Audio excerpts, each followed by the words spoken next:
Magandang araw! Ako po si Ami S. Morena na nagmula sa ika-10 baitang. At ako naman po si Rangisel C. Adasal na nagmula sa ika-9 baitang. At ako naman po si Shane Princess San Bernal na nagmula sa ika-9 baitang. At kami ay nag-aaral sa Gonzalo Alert National High School.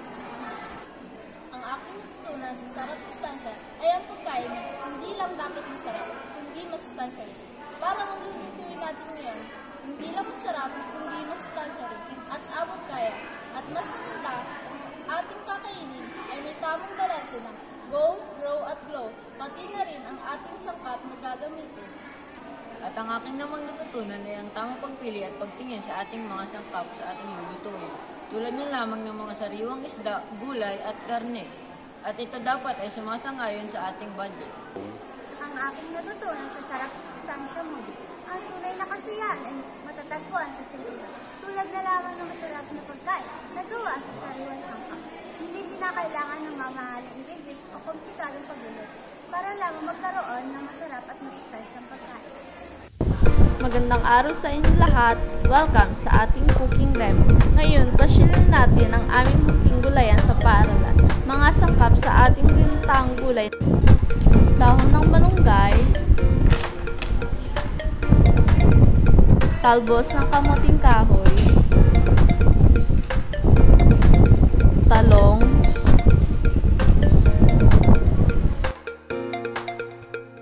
okra, sitaw,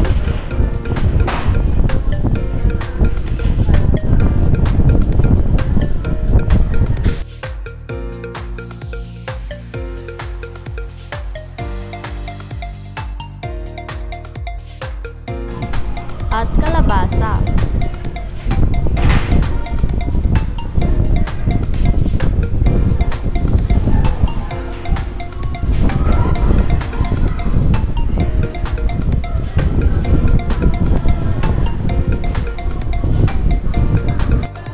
At ayan na nga po, ihahanda na namin ang sangkap sa pagluto na nakuha sa aming munting gulayan. Una, himayin at pitpitin ang bawang. Ikalawa, himayin ang mga dahon ng malunggay. Ngayon naman, ating isagawa ang paghahati ng kalabasa. Kasunod ang pagtatanggal ng mga boto. Balatan at alisin ang matitigas na bahagi. Samantala ay kasunod na ang pagbabalat at paghihiwa ng sibuyas. Isunod natin ang paghuhugas ng kalabasa sa dumadaloy na tubig. Hugasang mabuti ang mga hiniwang kalabasa. Maingat na yadyarin ang kalabasa. Hatiin sa maliliit na bahagi ang okra at ilipat sa malinis na lalagyan. Isalang ang kasirola. Ibuhos ang 2 cups na tubig. Sindihan ng kalan. Pagkatapos kumulo, isalin sa liquid measuring cup.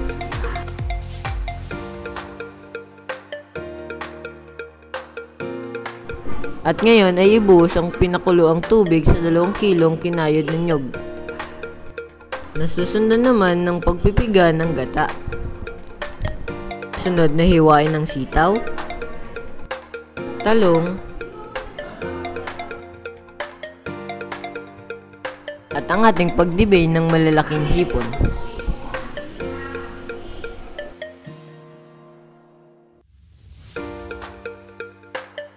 Gupitin ang mga galamay. Tadtarin sa maliliit na bahagi ang talmos ng kamote. Habang nagpipiga ng gata, ay kasunod ng tadtarin ang dahon ng malunggay. At tapos na rin ang pagyayadyad ng kalabasa. At hugasan ng sitaw.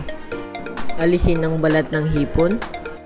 Isalin ang mga hinugasang gulay sa malinis na lalagyan. Paghuluin ang mga sangkap para sa vegetable balls. Malunggay, kamoting kahoy, asin, hipon at itlog. At huwag nating kakalimutan ng espesyal na papalasa ang Maggi Magic Sarap. Kasabay ng paminta at harina. isalang at steam ang gulay. Magpainit ng mantika, isalang ang vegetable balls hanggang mag-golden brown. Isaray ang steamed vegetables. Kasunod ng pagluto ng ginataang hipon na walang humpay na hinahalo habang nagpiprito ng hiniwang talong. Haluin hanggang maluto ang ginataang hipon.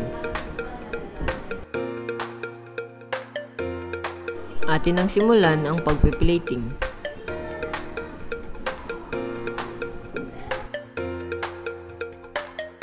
Susundan naman yan ng paggawa ng ating crepe. Itlog, harina, asukal, mantika, susundan ng tubig at vanilla. Haluin. Simulan ang paghihiwa ng mga prutas na saging at mangga.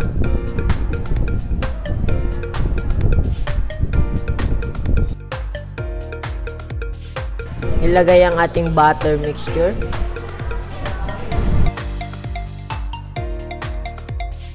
Simulan ang pagpapalaman ng crepe.